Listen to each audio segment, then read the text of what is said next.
अस्सलाम वालेकुम students, welcome to campus.pk। आप लोग जो है वो बायोलॉजी एमडी कैट की जो क्लास है वो ज्वाइन कर चुके हुए हैं। मैं तमाम स्टूडेंट्स को वेलकम करता हूं। इंशाल्लाह आज का सेशन जो है वो बहुत ज़्यादा लर्निंग वाला होगा। आप लोगों को बहुत कुछ सीखने को मिलेगा और इंशाल्लाह हम आगे की प्लानिंग को भी जो है वो बरोएकार लेकर आएंगे। तो स्टूडेंट्स आज हमारा नेक्स्ट यूनिट स्टार्ट होने जा रहा है, यूनिट नंबर 3। और ये जो यूनिट है बच्चों, ये यूनिट नंबर 3 जो है ये सेकेंड ईयर में से है। Chapter number 20 chromosomes and DNA. So इसके शुरू करने से पहले मैं आपको एक और चीज़ बता दूं कि इंशाल्लाह हम आज कल का जो एफएलपी हुआ उसमें से बायोलॉजी वाले पोर्शन को डिस्कस भी करेंगे, क्योंकि हम लोगों ने जो लॉन्ग टेस्ट हैं उनको ज़्यादा डिस्कशन करने का टाइम जो है वो फिक्स किया हुआ है। ठीक है, वॉइस का इशू आ रहा है जी। ये वॉइस का कोई इशू है तो प्लीज़ इसको सॉल्व किया जाए। Is there any issue with voice or no? There is no issue. Voice बिल्कुल ठीक है, एवरीथिंग इज़ ओके। अब ऐसा फरमा रहे हैं जी मैंने इतनी जल्दी चाय बनाई कि कहीं लेट ना हो जाओ, लेकिन सर तो मेरे से भी लेट हैं जी। बिल्कुल, कल आप नहीं चाय पी रहे होते, हम भी पी रहे होते हैं। ठीक है, so don't worry about that. ले जी, तो कल का टेस्ट सबसे पहले हम डिस्कस करते हैं। मैं आज आपका टेस्ट जो है वो स्क्रीन पे शो भी करवाऊंगा। उससे जो है वो आपको, सर एफएलपी शो नहीं हुआ था, कोई मसला नहीं है, शो नहीं हुआ था। अभी आपको यहाँ पे शो करवा देते हैं, आप उसमें से याद कर लें। लेकिन मैंने खुद अपने स्टूडेंट से पूछा है तो उन्होंने कहा हमने सॉल्व भी किया है, प्रॉपर रिजल्ट भी मैंने दे देखा है। तो आपका नहीं शो हुआ होगा, कोई प्रॉब्लम हुआ होगा। ठीक है, आज आपको एक सबसे मजे की चीज बताता हूँ। आपको एफएलपी देकर भी ये अंदाजा हुआ होगा, और जब आप एमडी कैट देकर आते हैं तब भी आपको जो है वो अंदाजा होता है। बल्कि जो बच्चे रिपीटर्स हैं उनको तो बहुत अंदाजा होगा कि जब आप लोग एंटी टेस्ट देकर आते हैं तो सबसे बड़ा जो आपके जहन में और आपकी जुबान पे जुमला होता है कि बायो का बड़ा इजी था, बायो का बड़ा इजी था। और ये हकीकत है, बायो का इजी ही होता है, क्योंकि बायो में जो प्रैक्टिस होती है वो पहले इतनी करवा दी गई होती है कि उसमें ना ऑप्शंस नहीं बन रहे होते कि किस तरह से घुमाया जाए, इसलिए आपको लगता है इजी है।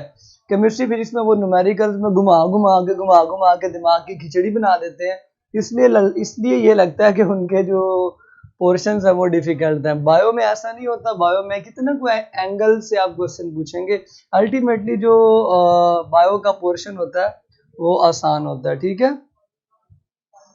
एफएलपी ड्राइव पे पोस्ट कर दें जी, वो भी कर देंगे इंशाल्लाह। कैसे हैं आप जी? तबीयत मेरी नॉर्मल है, इतनी अभी बेहतर नहीं हुई। दुआ करें, आप लोगों की दुआएं होंगी इंशाल्लाह। ठीक है, चले जी, आज सबसे पहले मैं आप लोगों को बायो का जो एफएलपी हुआ है वो मैं आज डिस्कस करवा लेता हूँ।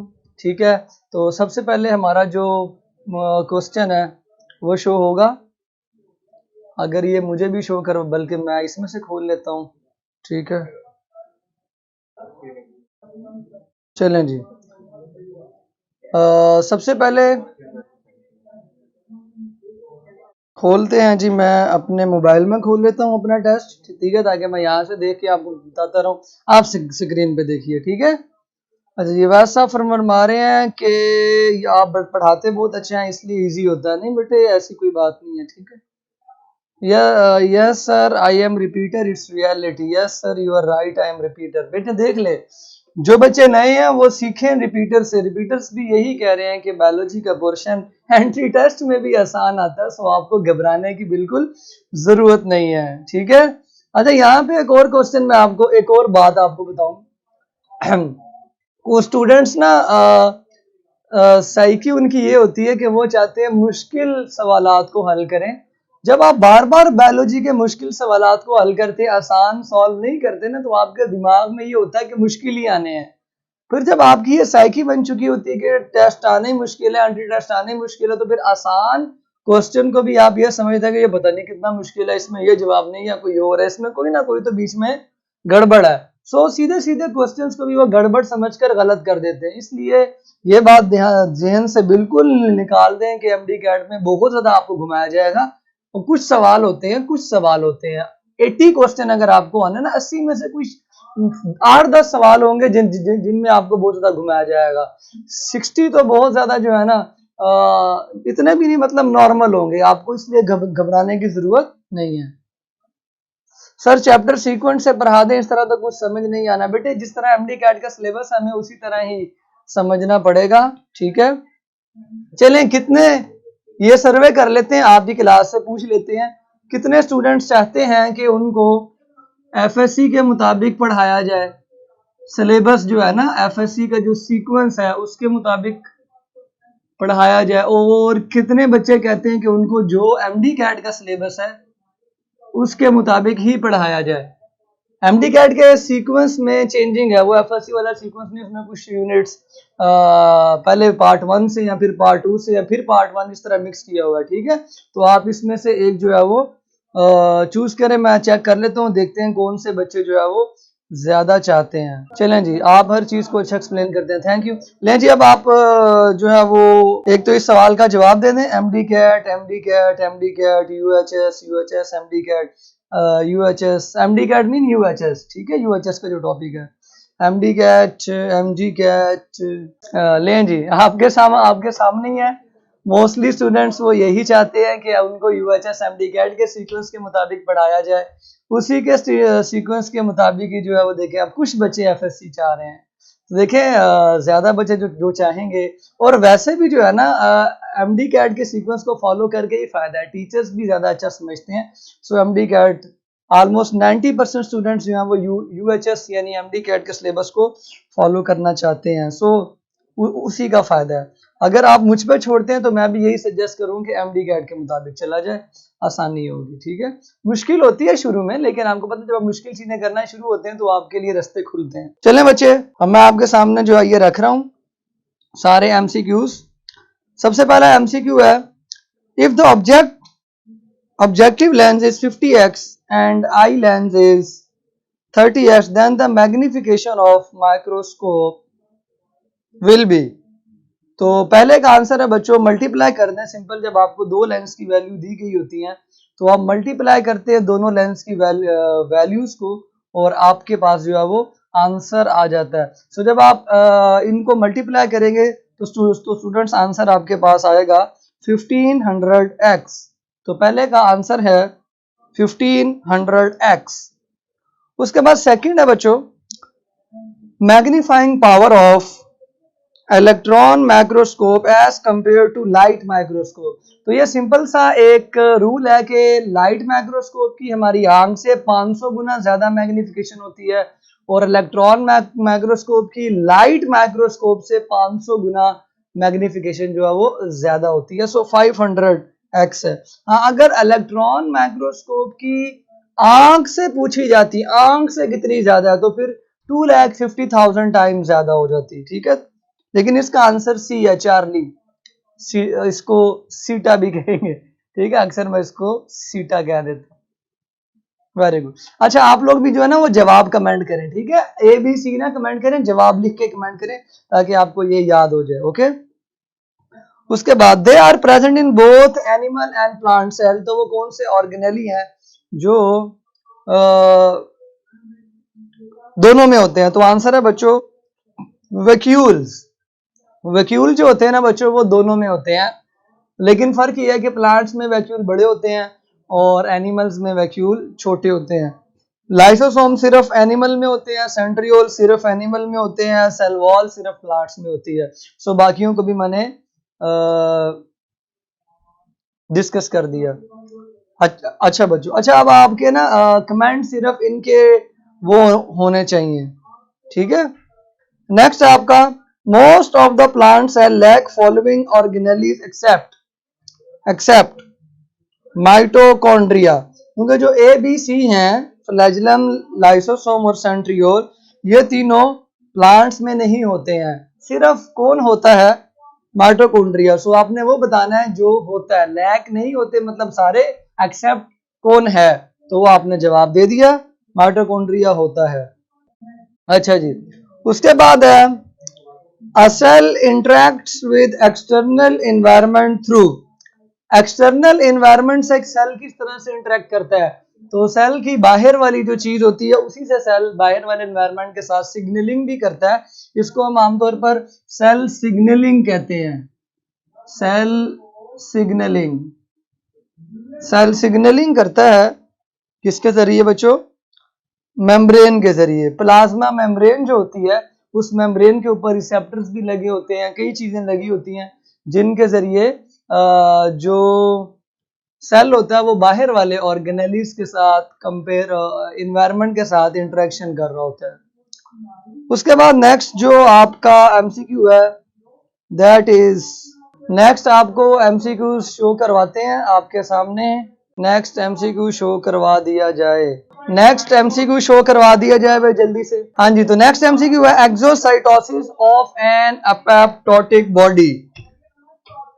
तो एपोप्टोटिक बॉडी ही है, एपोप्टोसिस के बाद जो छोटे छोटे टुकड़े बन जाते हैं ना, सेल के छोटे छोटे टुकड़े सेल के टूटने के बाद बनते हैं, उनका नाम है एपोप्टोटिक बॉडी। सो एपोप्टोटिक बॉडीज को इनगल्फ करना फैगोसाइटोसिस कहलाता है, क्योंकि बाकी के जो सेल्स होते हैं वो उन छोटे छोटे टुकड़ों को एनगल्फ कर जाते हैं, खा पी जाते हैं, ठीक है, खा जाते हैं। तो एपोप्टोसिस बेसिकली टुकड़े बनने का नाम है, फिर उनको एनगल्फ करवा लेना, उनको खा जाना, फैगोसाइटोसिस। तो आंसर है बच्चों फैगोसाइटोसिस। उसके बाद है the movement of substances, the movement of substances across the membrane against concentration gradient is, तो सिंपल अगेंस्ट जब भी होती है तो ये एक्टिव ट्रांसपोर्ट होती है, एक्टिव ट्रांसपोर्ट होती है। बच्चों याद रखो, जब भी आप ग्रेडियंट का मतलब देखते हैं तो उसका मतलब होता है डिफरेंस, डिफरेंस। ये थोड़ा सा कॉन्सेप्ट समझ लें, अक्सर बच्चे इसमें कंफ्यूज होते हैं। ग्रेडियंट का एक्चुअल मतलब जो है ना वो दो पॉइंट्स के दरमियान डिफरेंस होता है। कुछ बच्चों को तो ये कॉन्सेप्ट पता होता है लेकिन कुछ को नहीं पता होता, तो उनके लिए मैं आसानी कर रहा हूं। अगेंस्ट देखकर एक्टिव ट्रांसपोर्ट नहीं आपने लगाना, आपको कॉन्सेप्ट पता होना चाहिए। अगर ये एक सेल है, सेल के बाहर एक एनवायरनमेंट है, उसको हम एक्सटर्नल एनवायरनमेंट कहते हैं, सेल के अंदर वाले एनवायरनमेंट को इंटरनल कहते हैं। किसी भी चीज की अगर डिफरेंस आता है बाहर और अंदर, अगर बाहर किसी कंसंट्रेशन ज्यादा है और अंदर कम है, तो जब भी कमी ज्यादती होती है ना किसी चीज की, किसी भी चीज की, तो वहां पे ग्रेडियंट मेंटेन हो जाता है। इस वक्त इस मॉलिक्यूल का ग्रेडियंट मेंटेन हो गया, यहाँ पे कम है, इधर ग्रेडियंट ज्यादा है।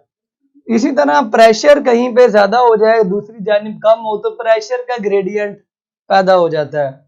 कहीं पे चार्जेस का ग्रेडियंट पैदा हो जाता है, पोटेंशियल ग्रेडियंट जिसको बोलते हैं। पॉजिटिव एंड पर ग्रेडियंट ज्यादा है और नेगेटिव एंड पर ग्रेडियंट जो है वो कम होता है, वहां पर पोटेंशियल डिफरेंस आ जाता है, पोटेंशियल ग्रेडियंट पैदा हो जाता है। कहीं पर इस तरह मॉलिक्यूल्स का ग्रेडियंट होता है, कहीं पे टेम्परेचर ग्रेडियंट होता है। टेम्परेचर ग्रेडियंट का मतलब ये है कि एक तरफ टेम्परेचर ज्यादा है, दूसरी तरफ टेम्परेचर कम है, तो वहां टेम्परेचर ग्रेडियंट है।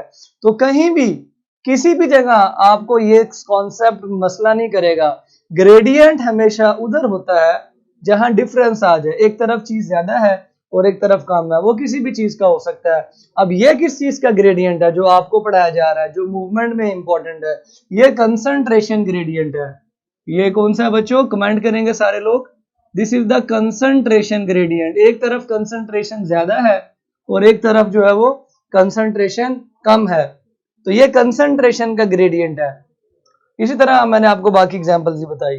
ओके, तो तमाम स्टूडेंट्स बताइए कौन सा ग्रेडियंट था।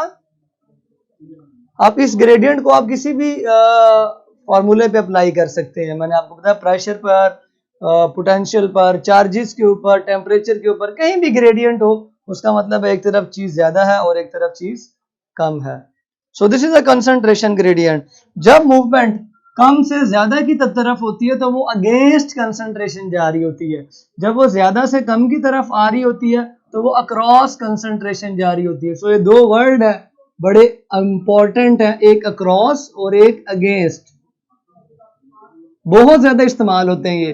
अक्रॉस का मतलब हाई टू लो और अगेंस्ट का मतलब लो टू हाई। लिख लें बच्चों, कभी नहीं भूलेंगे, क्योंकि ग्रेडियंट का मतलब बड़ी क्लासों में भी अप्लाई होता है, इसलिए आपको परेशान नहीं करेगा ये। सो आंसर होगा एक्टिव ट्रांसपोर्ट। अगर यहाँ पे लिखा होता अक्रॉस कंसंट्रेशन ग्रेडियंट तो बच्चों आंसर होता डिफ्यूजन, डिफ्यूजन। ठीक है। नेक्स्ट है capability of extra nuclear inheritance is found in. Nucleus के अलावा इनहेरिटेंस का मतलब है कि कहीं और भी जीन्स हैं, क्योंकि जेनेटिक्स में ही इनहेरिटेंस पढ़ते हैं आप। तो जीन्स का मतलब डीएनए, तो न्यूक्लियस के अलावा कहाँ पे डीएनए है? सबको पता है माइटोकॉन्ड्रिया में डीएनए है, माइटोकॉन्ड्रिया में DNA. Okay. Extra nuclear inheritance का मतलब एक्स्ट्रा न्यूक्लियर जीन्स, वो जीन जो न्यूक्लियस के बाहर है कहीं पे, तो वो कहाँ होती हैं? माइटोकॉन्ड्रिया वगैरह में होती हैं। नेक्स्ट है जी digestive vacuoles. Digestive vacuoles are also called as. तो ये डाइजेस्टिव वैक्यूल जो है ये सेकेंडरी लाइसोसोम होते हैं। इनके अलावा ऑटोफैगोसोम भी सेकेंडरी लाइसोसोम में आते हैं। नेक्स्ट है the organelle that protect cell from invading organism. ऐसा ऑर्गेनेली जो सेल को प्रोटेक्ट करता है, मीन बाहर से कोई चीज एंटर होती है तो उसको मार देता है, उसका नाम है लाइसोसोम। लाइसोसोम, उसी के पास डाइजेस्टिव वैक्यूल होते हैं। नेक्स्ट आपका एमसीक्यू है बच्चों, जल्दी से आप देखें। Which one of the following is associated with intracellular transport of material. इनमें से कौन है जो इंट्रासेलुलर ट्रांसपोर्ट ऑफ मटेरियल में इन्वॉल्व है? तो बच्चों इसके अंदर एंडोप्लाज्मिक रेटिकुलम इन्वॉल्व है। लेकिन यहाँ पे एक कंफ्यूजन है कि समटाइम्स बुक्स के अंदर गोल्जी को भी लिखा होता है कि गोल्जी भी ट्रांसपोर्ट करता है, तो इसलिए दोनों इन्वॉल्व होते हैं। एंडोप्लाज्मिक रेटिकुलम भी ट्रांसपोर्ट करता है, गोल्जी भी ट्रांसपोर्ट करता है, क्योंकि एंडोप्लाज्मिक से भी वेसिकल्स निकलते हैं जो गोल्जी पे जाते हैं, फिर गोल्जी से निकलते हैं जो सेल के मुख्तलिफ हिस्सों में भी जाते हैं। सो इसका आंसर जो है वो एंडोप्लाज्मिक रेटिकुलम भी बनता है और गोल्जी भी बनता है। अब क्वेश्चन ये है कि आप किसको लगाएंगे? आप किसको लगाएंगे? आप अपनी बुक के मुताबिक एंडोप्लाज्मिक रेटिकुलम लगाएंगे। ओके, आप अपनी बुक के मुताबिक एंडोप्लाज्मिक रेटिकुलम लगाएंगे, क्योंकि उसकी स्मूथ एंडोप्लाज्मिक रेटिकुलम में ये लाइन लिखी हुई है। Next traffic of substances between nucleoplasm and cytoplasm is controlled by. Mean nucleoplasm nucleus के अंदर है, साइटोप्लाज्म बाहर है, तो इन दोनों के दरमियान जो ट्रैफिक है वो बच्चों न्यूक्लियर पोर्स कंट्रोल करते हैं। और यहाँ पे दो एमसीक्यूज हो रहे हैं, न्यूक्लियर पोर की तादाद एग सेल में कितनी है और एरिथ्रोसाइट में रेड ब्लड सेल में कितनी है, तो ये आपको पता होनी चाहिए।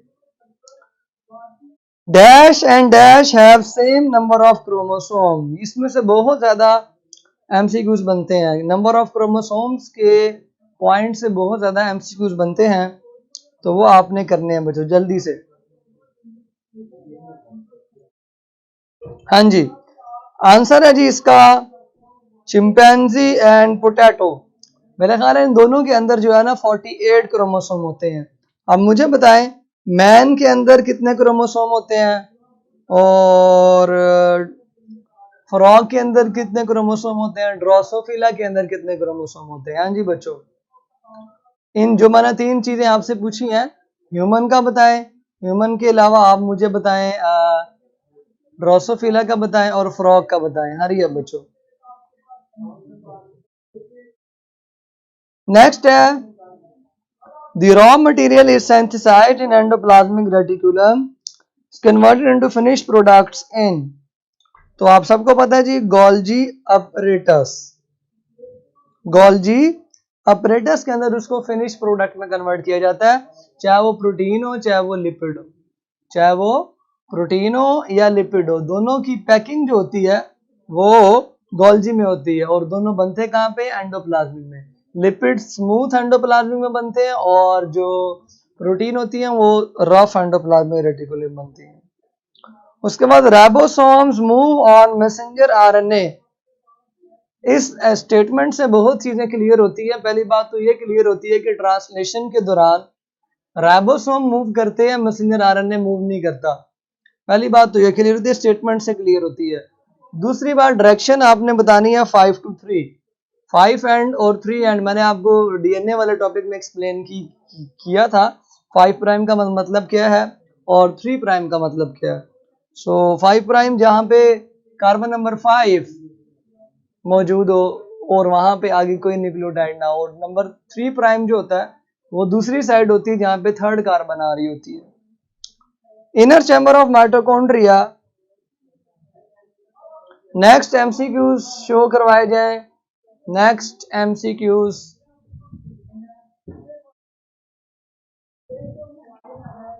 आपको नेक्स्ट एमसीक्यूज शो करवाते हैं। ठीक है बच्चों, एक मिनट ठहर जाएं, हमारे मैनेजमेंट के बंदे थोड़े ढीले हो रहे हैं आज, लेट एमसीक्यूज शो करवाते हैं। चलें जी, नेक्स्ट एमसीक्यू शो हुआ आपको, किधर है?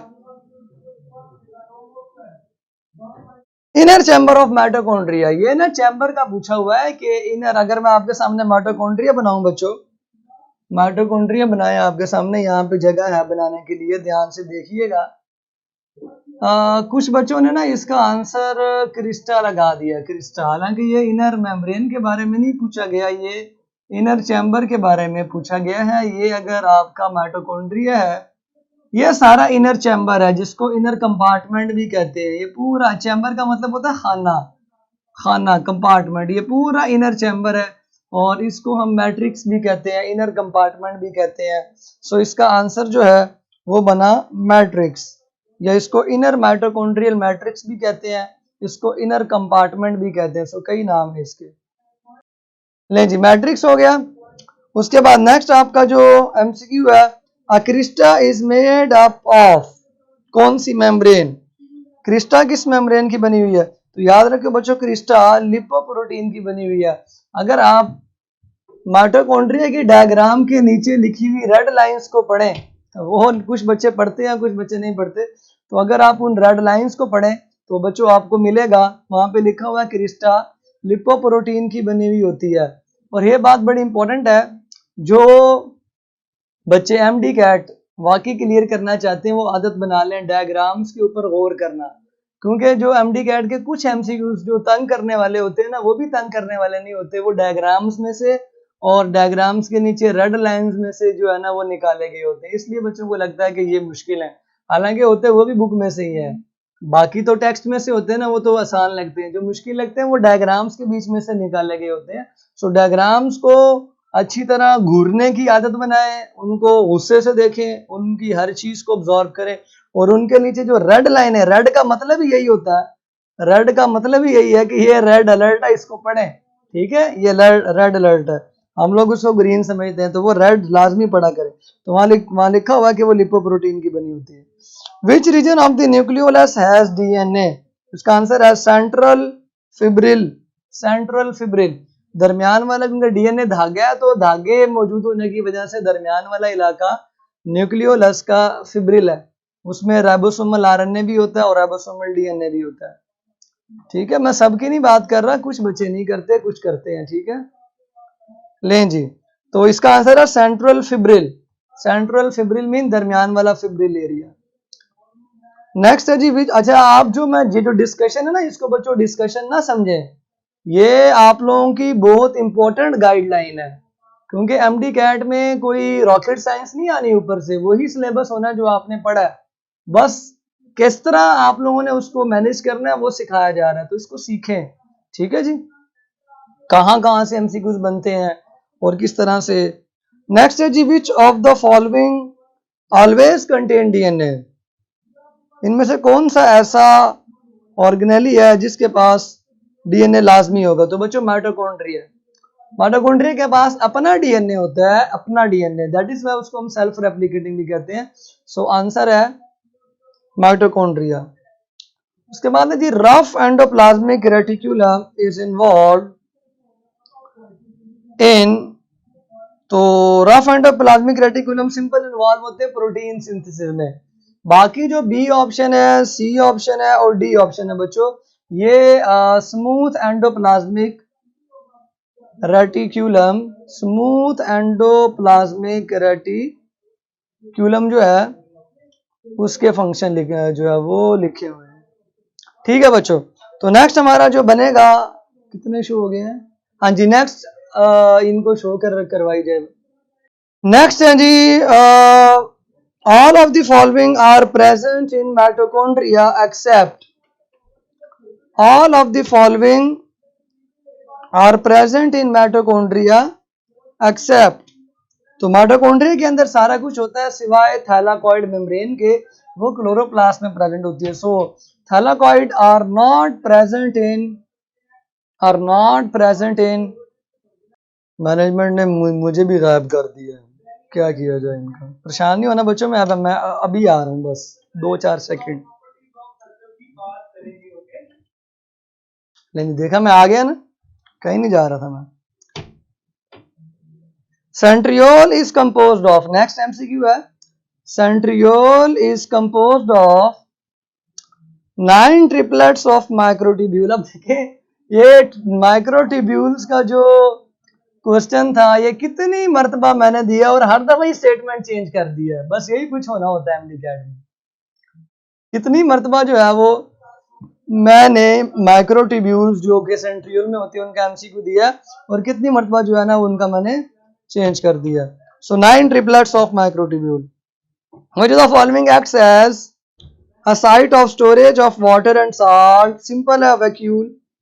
वैक्यूल आंसर है जी इसका, सीटा वैक्यूल. नेक्स्ट है, on an average there are 50 or more thylakoids pile to form. Pile का मतलब होता है पाइल अप होना, एक दूसरे के ऊपर आना. ठीक है, तो ग्रेनम बनता है जी, ग्रेनम.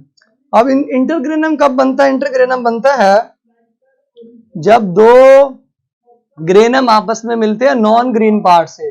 सो इंटरग्रेनम नॉन ग्रीन होता है, उसमें थैलाकॉइड मेम्ब्रेन शामिल नहीं होती. और F1 पार्टिकल तो होता ही माइटोकॉन्ड्रिया के अंदर है जो एटीपी सिंथेस का हिस्सा है. क्रिस्टा भी माइटोकॉन्ड्रिया में होता है. सो इसका आंसर बना ग्रेनम. नेक्स्ट है the matrix of chloroplast. The matrix of chloroplast is called. तो क्लोरोप्लास्ट की मैट्रिक्स का नाम स्ट्रोमा होता है, स्ट्रोमा. इस स्ट्रोमा में और वो जो मैट्रिक्स है माइटोकॉन्ड्रिया की उसमें काफी सिमिलैरिटी इस बात से है कि यहाँ पर भी एंजाइम, राइबोसोम्स, कोएंजाइम्स, अपना डीएनए मौजूद है और उसमें भी मौजूद है सारा कुछ. ठीक है, हाँ फंक्शन थोड़ा डिफरेंट है. एंजाइम मुख्तलिफ होंगे ना तो फिर काम मुख्तलिफ करेंगे. Cell recycle their dead parts with the help of. जो चीजें खराब हो जाती हैं, सेल की मर जाती हैं, काम नहीं करती, तो सेल लाइसोसोम के जरिए उनको तोड़ देता है बच्चों, उनको खत्म कर देता है. तो लाइसोसोम के बाद ऐसा क्या होता है आप सबको पता है, एंजाइम होते हैं मेरे बच्चों, एंजाइम होते हैं. नेक्स्ट है,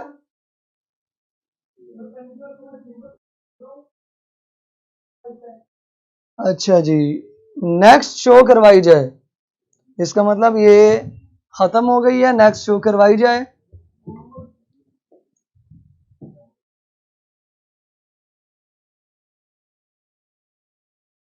अभी आपको नेक्स्ट जो शीट है वो शो होती है. ठीक है, तो आप उसको देखकर अपने एमसीक्यू सॉल्व कर सकते हैं.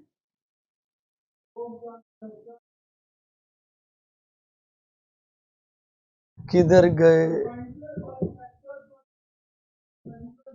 नेक्स्ट डायग्राम शो करवाई जाए, एमसीक्यूज की नेक्स्ट डायग्राम. नेक्स्ट शो कर दी है, ठीक है, हो गई है. ठीक है, सेल्स किधर गया? It is exclusively found in prokaryotic cell. तो इसका आंसर है मीजोसोम. मीजोसोम जो है वो सिर्फ और सिर्फ यूकैरियोटिक सेल के अंदर प्रेजेंट होता है. ठीक है, उसके बाद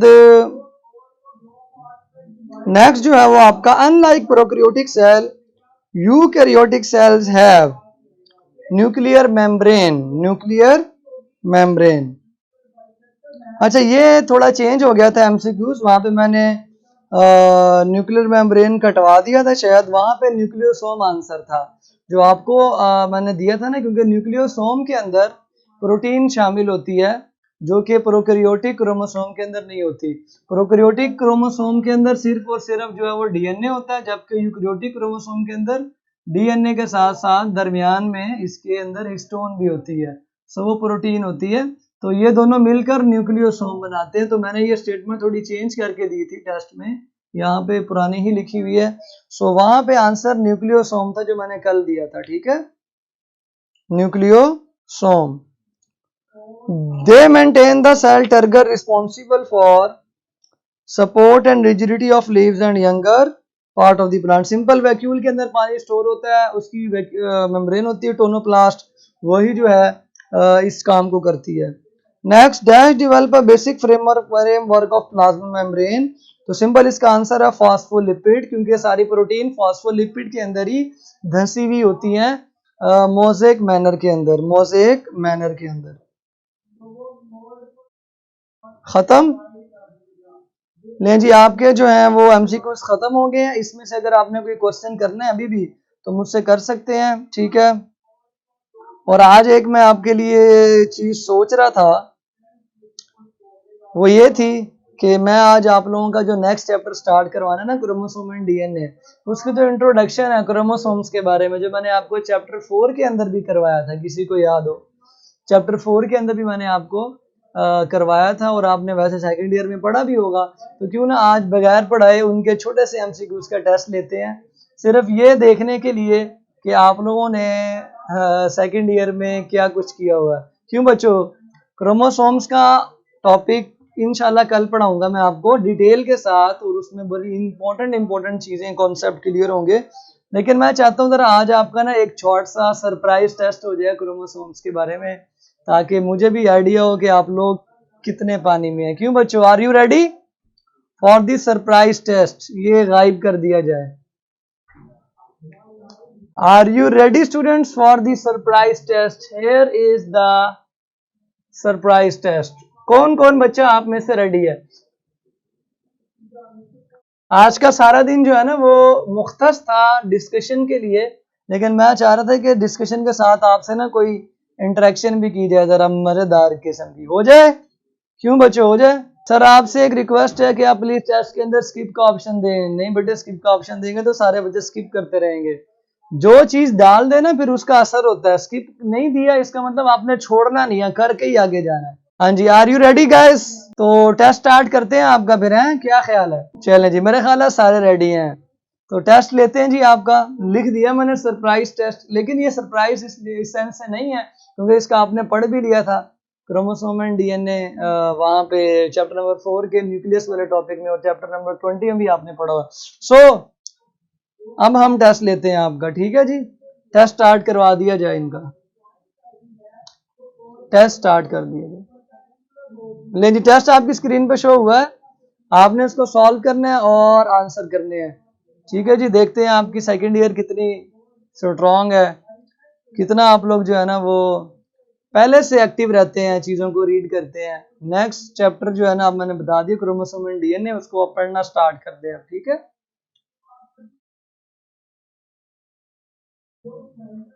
जिनको टेस्ट शो नहीं हुआ स्टूडेंट्स, वो जो है ना रिफ्रेश करें पेज को और स्टार्ट टेस्ट पे क्लिक करें, इंशाल्लाह टेस्ट शो हो जाएगा और आपको फाका होगा।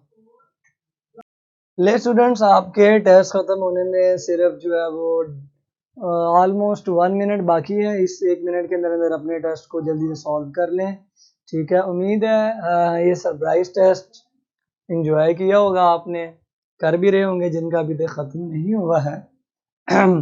हर टॉपिक में कोशिश यही किया करें कि पहले उस टॉपिक को घर से रीड कर लें। तो आज मैंने आपको बता दिया, आज आपने रीड करना है क्रोमोसोम्स एंड डीएनए के चैप्टर को, और उसको पर इंशाल्लाह डीएनए, क्रोमोसोम और डीएनए के चैप्टर के जो पॉइंट्स हैं वो मैं लिखवा देता हूँ आपको। आपने इनको अच्छी तरह टॉपिक को डिस्कस करना है, रीड करना है, ताकि हम उसको पढ़ सकें।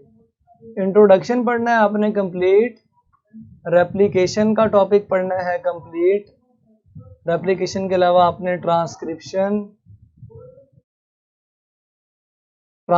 के अलावा ये पोर्शन जो है ना ये आपके एमडी कैट के सिलेबस में शामिल है।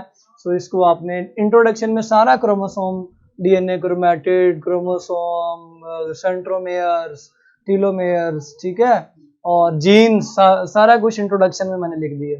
एंड रेप्लिकेशन में इसके मॉडल्स भी आएंगे, इसका एक्सपेरिमेंट भी आएगा, इसका प्रोसेस भी आएगा, ट्रांसक्रिप्शन में भी और ट्रांसलेशन में भी डिटेल जो आपकी बुक में लिखी है वो आपने याद। तो मैंने आपको ये इसलिए बताया ताकि आप लोग अच्छी तरह इसको रीड कर सकें और आपको जो है वो आसानी से लेक्चर से पहले अपना स्टडी प्लान बनाने में प्लान बनाने में आसानी हो सके। तो स्टूडेंट्स, टेस्ट जो आपका टेस्ट था, टेस्ट शरीफ था, वो ख़त्म हो चुका हुआ है। रिजल्ट्स मेरे सामने, देखते हैं जी कौन कितने पानी में है। किसने जो है देखा 1 2 3 1 2 3, कुछ बच्चों ने 4 लिए हैं और कुछ ने 5 नंबर भी लिए हैं। वेरी गुड, 5 वाले तो माशाल्लाह, मुझे लगता है ये तुक्के लगा के 5 नंबर लिए गए। क्यों भाई स्टूडेंट्स, ऐसा ही है माशाल्लाह, काफी बच्चों ने लिए हैं लेकिन उतने नहीं लिए जितने आमतौर पर लेते हैं। ज्यादा 2 3 2 3 2 3 वाली लाइनें लगी हुई हैं। तो बच्चों कैसा रहा आज का टेस्ट बगैर पढ़े? सर एफएससी सिलेबस कैसे, एचएससी सिलेबस कैसे कवर करेंगे? एचएससी क्या है भाई? एफएससी होता है। प्रोफेज में क्रोमोसोम आते हैं बिल्कुल, लेकिन उनकी फाइनल जो शक्ल है वो एनाफेज में आती है। ये आपकी बुक में लिखा हुआ है, जहाँ पे वो क्रोमोसोम की शक्लें नहीं बनी हुई, मेटासेंट्रिक, सब मेटासेंट्रिक, टीलोसेंट्रिक, उसके नीचे ये लाइन देखें, ये लिखा हुआ है एनाफेज। जो फाइनल शक्ल है, पहले तो वो जुड़े हुए होते हैं ना, फिर वो अलग होके फाइनल शक्ल में आते हैं। किसी ने आई शक्ल में आना है, किसी ने जे शक्ल में आना है, किसी ने वी शक्ल में, तो एनाफेज में आता है। क्यों भाई बच्चों, कैसा लगा? टीलोफेज में नहीं आते बच्चों, लिखा हुआ बुक की लाइन है, एनाफेज में लिखा हुआ बुक की लाइन है मेरे बच्चों, बुक की लाइन, ठीक है। सिंध सिलेबस को हम अभी फिलहाल फोकस नहीं कर रहे, हम पंजाब के टेस्टों को डिस्कस कर रहे हैं। बेटे आप एक दूसरे को ना दें कमेंट्स, आप सिर्फ बुक से देख लें, बुक में एनाफेज लिखा हुआ है, ठीक है। एफएससी में नहीं पढ़ा था, आप पढ़ लेंगे, बहुत पानी में है। अच्छा जी, क्या नहीं पढ़ा था बच्चों एफएससी में? सारा कुछ तो पढ़ा था। ठीक है बच्चों, तो इंशाल्लाह कल आप क्रोमोसोम्स के कम से कम इन 2 टॉपिक्स को अच्छी तरह पढ़ के आइएगा, ताकि आपको जो है वो समझा दिया जाए, ठीक है। फंस में कितने पेयर्स होते हैं क्रोमोसोम्स के? आंसर क्या लगा हुआ था? ये ना चैप्टर नंबर जो सर, वो डिफरेंट शेप्स के बारे में है, लेकिन एमसीक्यूज में कुछ एमसीक्यूज में शेप ही पूछी हुई थी भाईजान, ध्यान से देखें। मैं भी आपको अगर एमसीक्यूज की स्टेटमेंट पढ़ के सुनाऊं, मेरे प्यारे बेटे, मेरे प्यारे छोटे भाई, किधर गए एमसीक्यूज की स्टेटमेंट? आपको पढ़ के सुनाते हैं, कभी बड़े भाई पे यकीन भी कर लिया करें ना। चलें जी, ये है जी करेक्ट आंसर्स। तो यहाँ लिखा हुआ है chromosome acquire there specific shape. यहाँ पे कंडेंसेशन नहीं पूछी कि वो नजर आना शुरू हुए कि नहीं, यहाँ पूछा कि स्पेसिफिक शेप से मुराद I shape, J shape, V shape है। तो स्पेसिफिक शेप जो है ना वो उनको एनाफेज में ही नजर आती है, ठीक है अदनान बच्चे। उम्मीद है आप लोग जो है वो अब पढ़ कर आएंगे, ताकि जो है वो आपको आसानी से। हाँ जी, तो 500 पेयर्स ही बुक में लिखा हुआ है, देख लेते हैं, कंफर्म कर लेते हैं, क्योंकि हाँ जी ठीक है, मोर देन 500 पेयर लिखा हुआ है, तो आप जो क्लोज है वो 500 ही आता है, ठीक है। 600 बहुत दूर आ जाता है 500 से। ले जी, थैंक यू स्टूडेंट्स, आप लोगों ने बहुत अच्छा टेस्ट दिया। उम्मीद है आप इसी तरह जो है वो एडवांस होके चलते रहेंगे क्रोमोसोम्स के रेप्लिकेशन तक। मैं कल सारा इंशाल्लाह पढ़ाने की कोशिश करूंगा, पहले से पढ़ के आइएगा, मेरे लिए दुआ भी कीजिएगा, अल्लाह ताला जो है वो मेरे लिए आसानी पैदा करे, और सब जो इस वक्त बीमार हैं या जिनकी सेहत जो है वो डाउन हुई है, अल्लाह ताला सबको सेहत तंदुरुस्ती अता फरमाए। अल्लाह हाफ़िज़।